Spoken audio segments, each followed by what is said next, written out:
Today's video is brought to you by Ladybug Paper Company.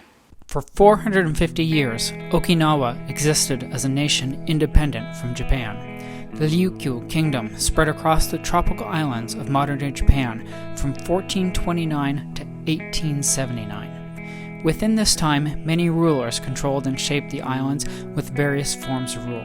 Today, we focus on Katsuren Castle, a prosperous ancient fortification. The final ruler of the castle, Amawari, brought this region great wealth and happiness after he defeated his strict and drunk predecessor, Gosamaru. Amawari brought riches to the land by becoming the center of the foreign trade industry by acquiring stunning Chinese and Southeast Asian pottery and tiles from mainland Japan. Looking at the remains, historians and archaeologists have helped piece together what life was like within the walls of this fortification. Our first stop takes us to one of two wells on site.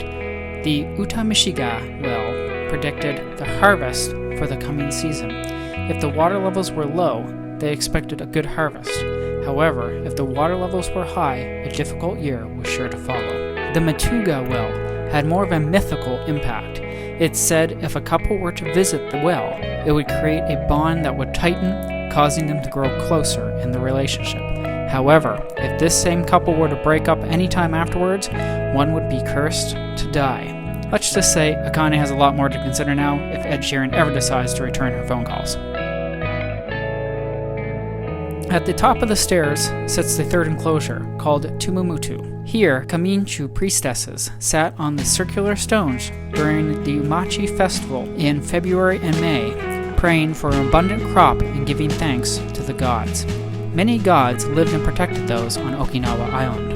They had gods who protected their villages, gods who lived in the kitchens, and of course, a god who created the island. All gods were worshipped in a sacred place called Utaki. Small stairs brought you to the second enclosure. It was here several important structures existed, most notably the castle. It was said this castle rivaled the grandeur of the most powerful and impressive castle on the island, Shuri-jo. The castle served as the central stronghold and a public office for the region. Alongside the castle was an outdoor kitchen. Umichi-mun, god of fire, was said to dwell in the kitchen, a belief still held by many Okinawan housewives. Not far from the castle was Ushinumigama, a natural cave which was used to protect citizens during the time of war and natural disaster. Alright, so I'm going to take the original route rather than the stair route up. So I'll see you at the top. Maybe my feet are super sweaty in these sandals, and it makes it very slippery.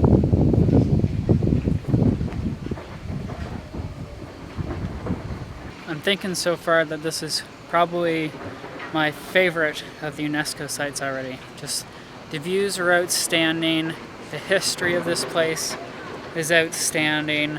What is here is still really super cool, and I don't know, I'm just really enjoying this spot. I think it's the views that are really doing it for me. You completely understand why this location was chosen, not only because it's up high and you have, just the views, and I know a lot of it was military, strategically based, but there must have been some definitely wow factors for just the commoners like me who don't think military strategies, but definitely some wow factor here.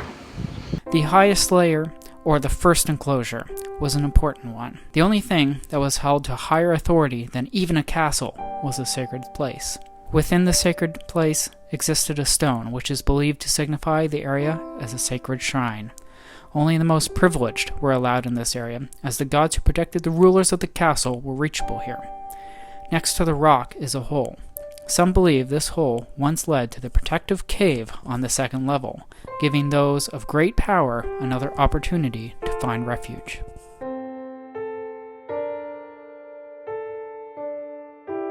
Well, everyone, I want to thank you so much for joining us again today.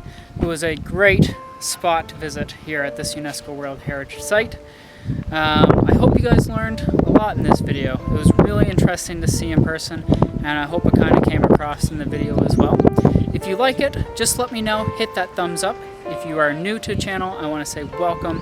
I hope you subscribe. We're going to be doing a lot of amazing things here in Japan, and then of course, we're always on to the next adventure. So everyone, I hope to see you all next time. Take care.